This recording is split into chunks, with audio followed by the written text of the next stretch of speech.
Welcome. Today we're reading the chapter Echoes of the Past of the novel The Son of Tarzan. Now, sit tight and let's get into it. Behind them, Korak emerged from the jungle and recovered his spear from Numa's side. He still was smiling.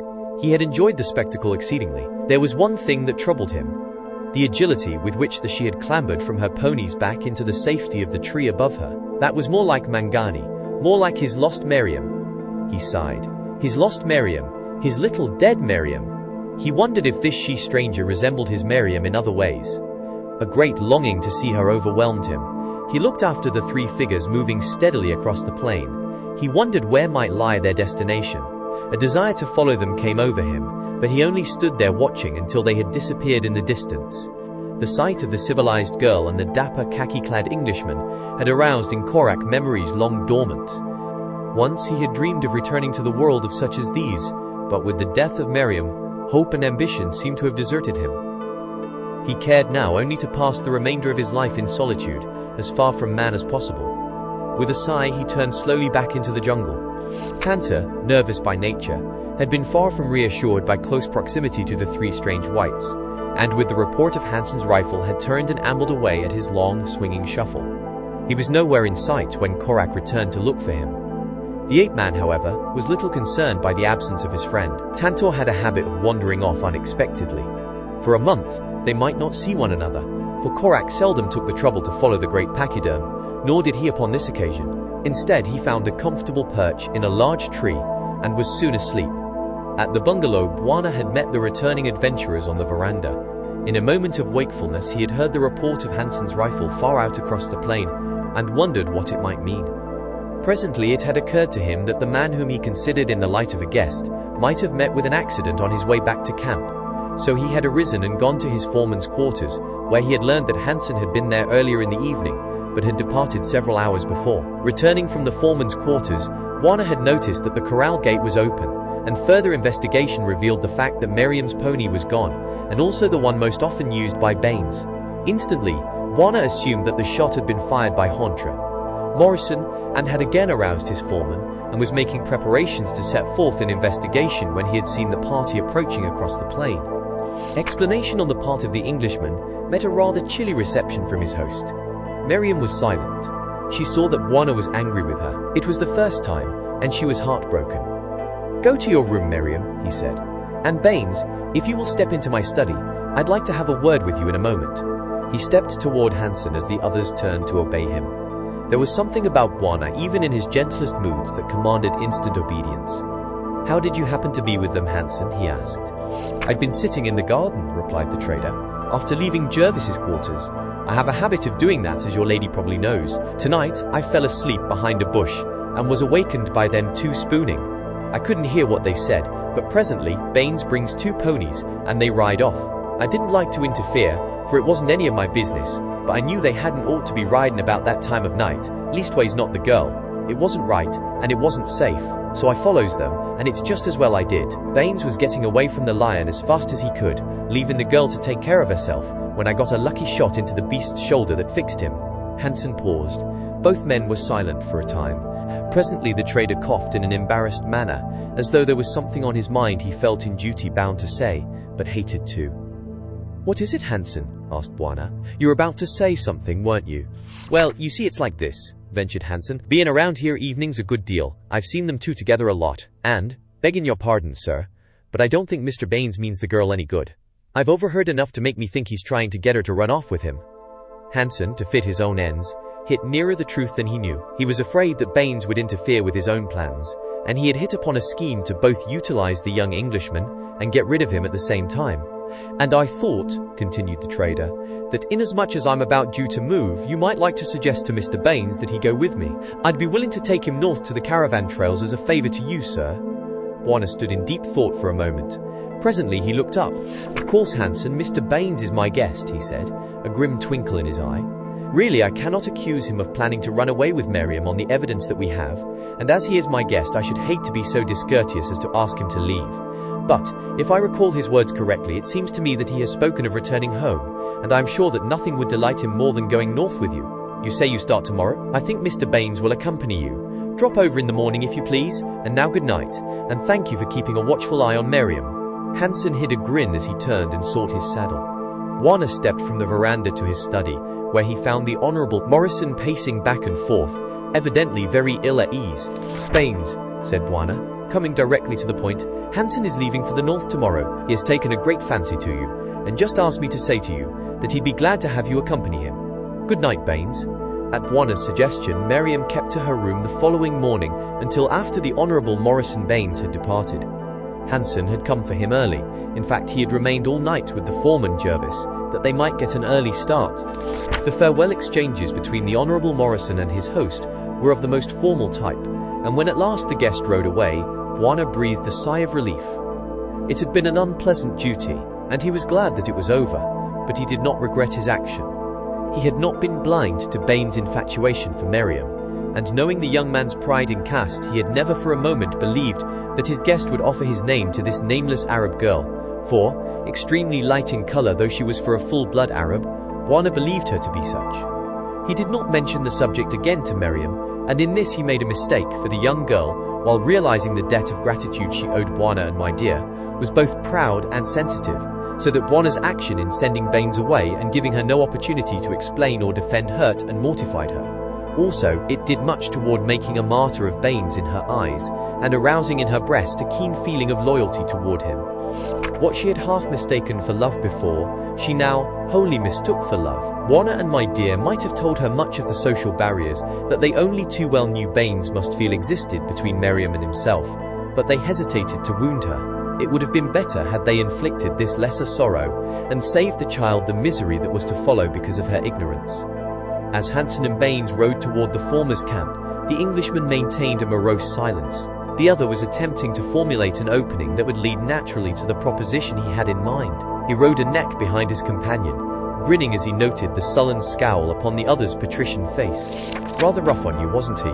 he ventured at last, jerking his head back in the direction of the bungalow as Baines turned his eyes upon him at the remark. "He thinks a lot of the girl," continued Hansen, "and don't want nobody to marry her and take her away.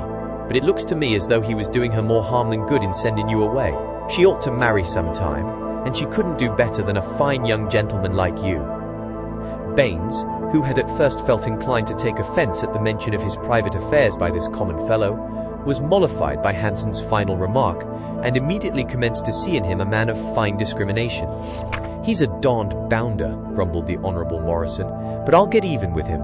He may be the whole thing in Central Africa, but I'm as big as he is in London, and he'll find it out when he comes home."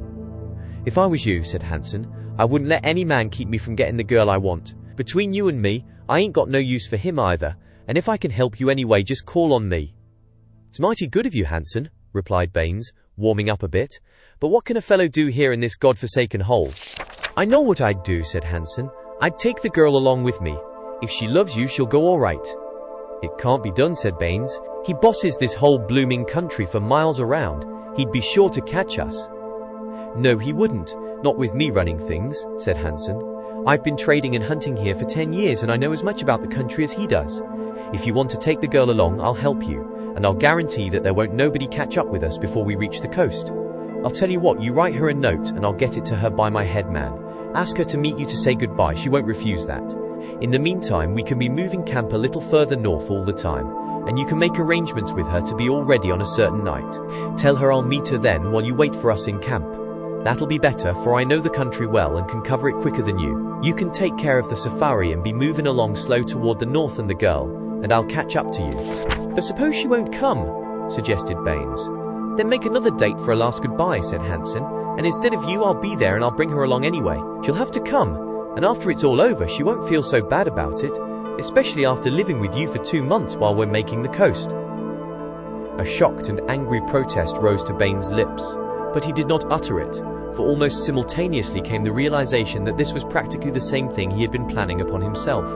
It had sounded brutal and criminal from the lips of the rough trader, but nevertheless, the young Englishman saw that with Hansen's help and his knowledge of African travel, the possibilities of success would be much greater than as though the Honourable Morrison were to attempt the thing single-handed, and so he nodded a glum assent. The balance of the long ride to Hansen's northerly camp was made in silence, for both men were occupied with their own thoughts, most of which were far from being either complimentary or loyal to the other.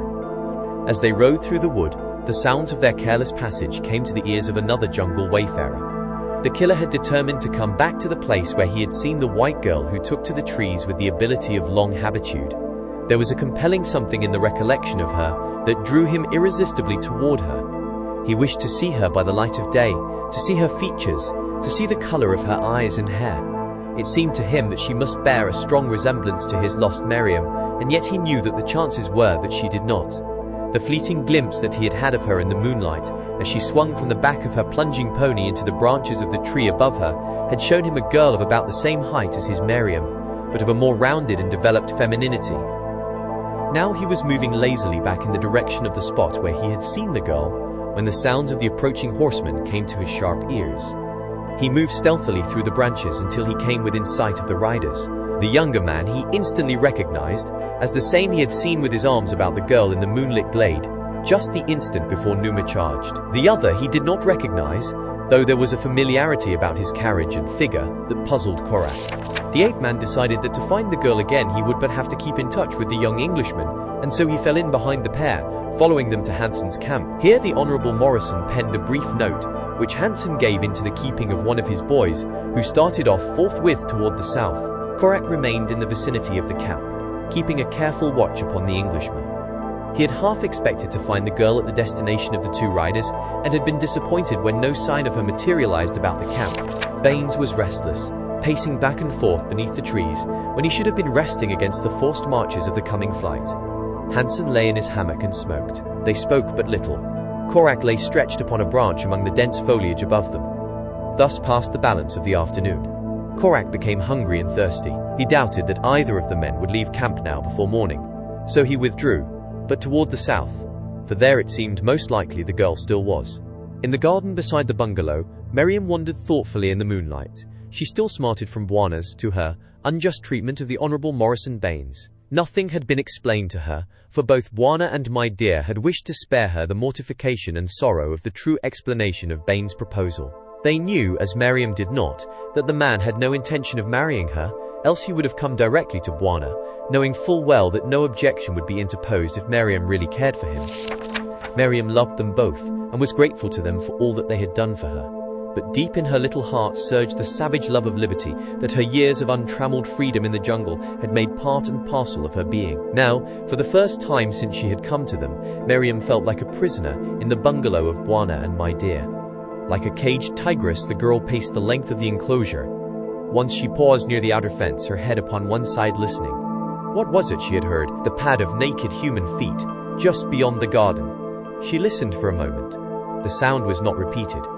Then she resumed her restless walking. Down to the opposite end of the garden she passed, turned and retraced her steps toward the upper end. Upon the sward near the bushes that hid the fence, full in the glare of the moonlight, lay a white envelope that had not been there when she had turned almost upon the very spot a moment before. Miriam stopped short in her tracks, listening again and sniffing. More than ever the tigress, alert, ready. Beyond the bushes a naked black runner squatted, peering through the foliage. He saw her take a step closer to the letter. She had seen it. He rose quietly, and following the shadows of the bushes that ran down to the corral, was soon gone from sight. Miriam's trained ears heard his every move. She made no attempt to seek closer knowledge of his identity. Already she had guessed that he was a messenger from the Honorable Morrison. She stooped and picked up the envelope. Tearing it open, she easily read the contents by the moon's brilliant light. It was, as she had guessed, from Baines. "I cannot go without seeing you again," it read. "Come to the clearing early tomorrow morning and say goodbye to me. Come alone." There was a little more, words that made her heart beat faster, and a happy flush mount her cheek. Did you enjoy today's chapter of The Son of Tarzan? Why not subscribe and ring the bell?